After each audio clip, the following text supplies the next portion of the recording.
The United States, Donald J. Trump. Mr. President, thanks for having us. Thank you very much. Happy Super Bowl. Thank you. You know, you are going to be the first sitting president to attend a Super Bowl. It's a big day for America, always is. What made you want to do it? Well, first of all, I'm very surprised to hear that. I would have assumed many presidents came, but I think just the spirit of the country's taken on a whole new life.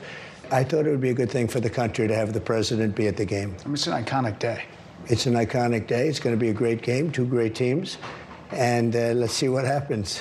You know, it seems the first days of this administration are like a no-huddle offense. You know, plays going down the field, one after another. There's a long list of things you've already got done in 3 weeks. Big border policy changes, ICE crackdowns on criminals, taking biological men out of women and girls sports, big energy policy changes.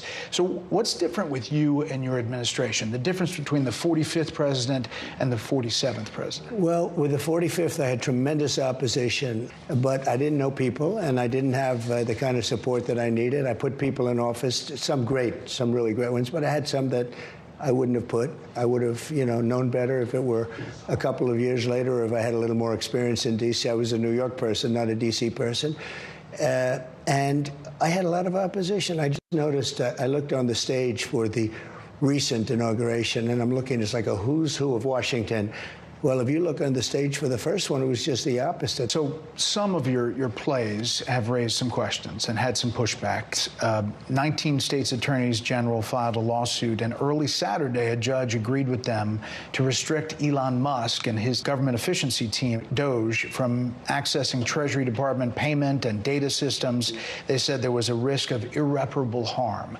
What do you make of that? And does that slow you down on what you want to do? No, I disagree with it 100%. I think it's crazy. And we have to solve the efficiency problem. We have to solve the fraud, waste, abuse, all the things that have gone in the government. You take a look at the USAID, the kind of fraud in there, and you where found the money's going. things. Well, we're talking about hundreds of millions of dollars of money that's going to places where it shouldn't be going, where if I read a list, you'd say, this is ridiculous, and you've read the same lists, and there are many that you haven't even seen. It's crazy. It's a big scam. Now, there's some good money, and we can do that through any one of a number. I think I'd rather give it to Marco Rubio over at the State Department. Let him take care of the few good ones. So I don't know if it's kickbacks or what's going on, but the people, look, I ran on this, and the people want me to find it.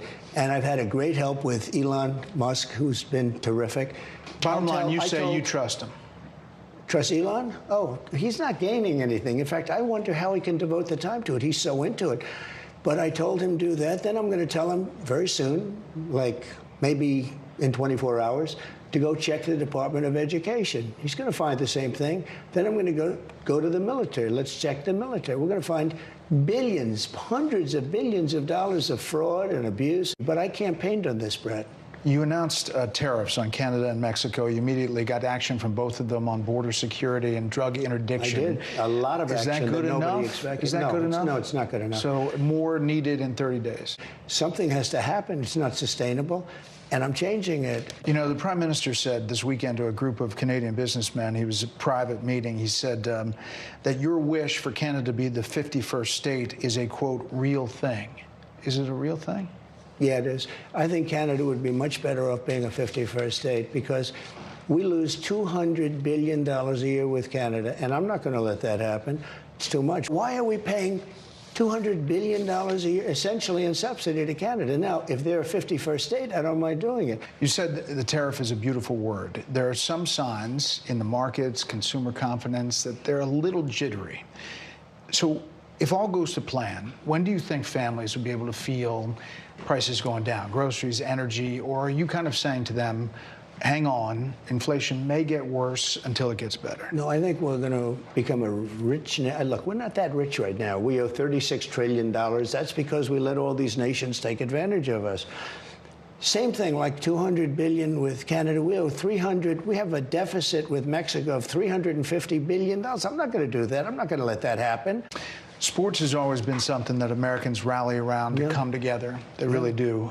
You won the popular vote. You won all the swing states. Have you thought about how to try to bring the country together, to reach out or to find common ground? Have you thought about that or how that might go? I'd love to do it. But I would say this. We have to come together, but to come together, there's only one thing that's going to do it, and that's massive success. Success will bring the country together, but it's hard. And I say it's hard. I just signed a bill allowing for women not to have to be punished by men in sports. In other words, men are not going to be allowed to play in sports against women. It's ridiculous. You're a sports guy. You're a football fan. Size up these two teams. I'm a big fan of both teams. They're sort of different. In Philadelphia, you have one of the greatest running backs, Saquon. You know, Saquon had an uncle who was a great fighter, and Iran Barkley, his name was. So you have a great running back. You really have a great quarterback.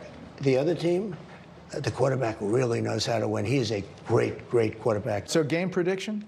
I hate to do it. I just say that I've watched this great quarterback who has, by the way, a phenomenal wife, okay? She's a Trump fan. She's a MAGA fan, so I happen to love her, okay? But she's a great person. I watched her being interviewed. I said, boy, that's pretty good. But she's great, and he's great. I guess you have to say that when a quarterback wins as much as he's won, I have to go with Kansas City. I have to go with Kansas City. At the same time, Philadelphia has a fantastic. It's going to be just a great game. Finally, listen, you are the most recognized person in the world, likely the most imitated person in the world. Every comedian has a Donald Trump imitation, everyone.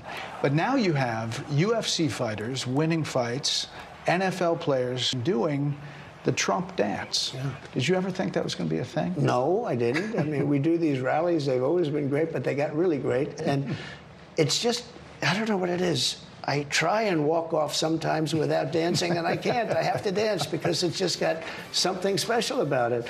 Mr. President, thanks for the time. Thank you very much. Enjoy the game. You can see the rest of the interview on a host of other topics on Special Report Monday on Fox News Channel. In the meantime, we'll send it back to our Fox team in New Orleans after a short break to the kickoff of Super Bowl 59.